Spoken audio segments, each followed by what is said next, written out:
The White House has turned to the internet in an attempt to educate the public about health care reform. You're looking at something called Reality Check. The administration launched this website to try and dispel myths that are floating around about some of the health care overhaul proposals. There have been claims that the government has these death panels or socialism or wants a government-run plan.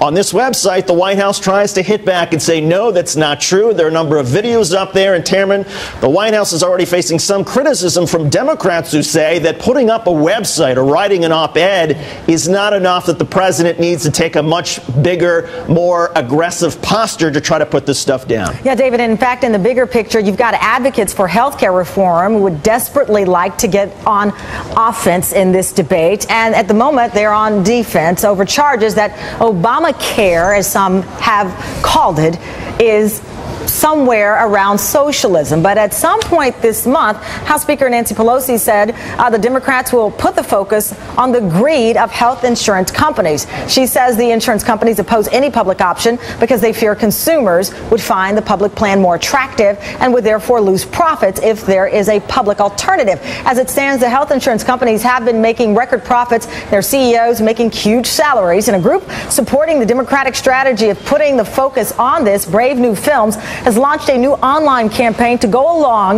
with a film called Sick for Profit. The idea is to shed, in their opinions, light on what is said to be the lavish lifestyle of insurance industry CEOs. The big winners in this broken healthcare system, let's look at who they are. The CEO of United Health Group, Stephen Hemsley, his salary $3.2 million. The incredible gross profits of the private health insurance industry that is at the core of the problem. Robert Greenwald is a producer at Brave New Films who produced that short documentary, Sick for Profit. Robert, thank you for joining us.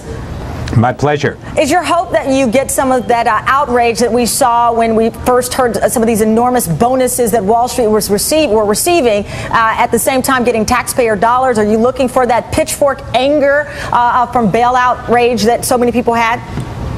Well, what we're looking to do is focus the debate, and as you said before, number one, go on offense. But number two, it's really important that people understand Stephen Hemsley is making over $100,000 every single hour in 2009. And you know the way he's doing it? By denying you care, by preventing your family from having health insurance and paying out the claims. So this is a very direct relationship.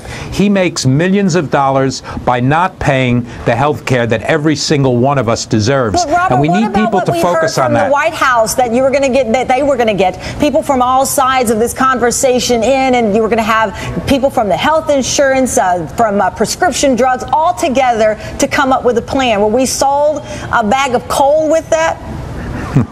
Well, the White House does what it will do. What we need to do at Brave New Films and millions of people around the country is tell a story that they understand.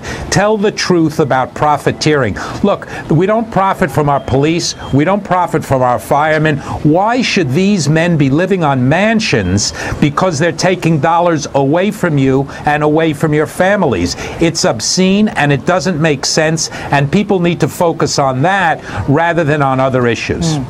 Robert, we saw in clips of the film there various people who tell their horrifying stories of being denied coverage, being denied care. One person who wants their daughter to have essentially a brace for their kid's head to protect the kid from possible death, and she gets a letter from the insurance company saying, oh no, that's considered cosmetic. What was the most egregious example that you found in the course of putting this documentary together?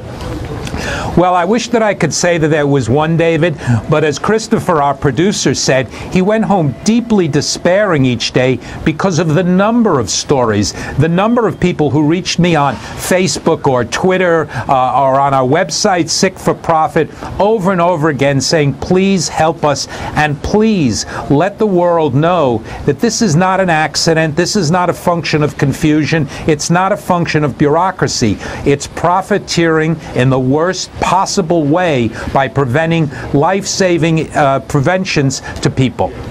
But Robert, the fact that you have to make this film and that there's already this perception out there that if what President Obama passes, that somehow there'll be the government standing between you and your doctor. A lot of people don't realize, unless they see your film, that there's already an insurance administrator standing between you and what your doctor might suggest. The fact that you've got to have your film out there to try to counter this, isn't that a suggestion that the Democrats have dropped the message in this debate from the beginning? That they're trying to play catch-up, essentially? Well, I think it's really important when there's a truthful story to be on offense and to go, David, to what you've identified. This is a core issue. The insurance companies are coming between you and your doctor. The insurance companies are, in fact, rationing the health care you can get. And it's up to all of us. You know, there's that great line that I quote all the time, democracy is not a spectator sport. Well, now is a time to get involved. We made sick for profit so that everybody in this country who feel so strongly can do something, can pass it on, can talk to their neighbors, can go to their churches and say, did you know that our insurance company, the head guy, has 3 mansions and each one of his bedrooms cost $87,000? That's a story that we need to tell and that puts us on the offense where we should be. Incredible. This documentary, I think, will leave so many people speechless by the information.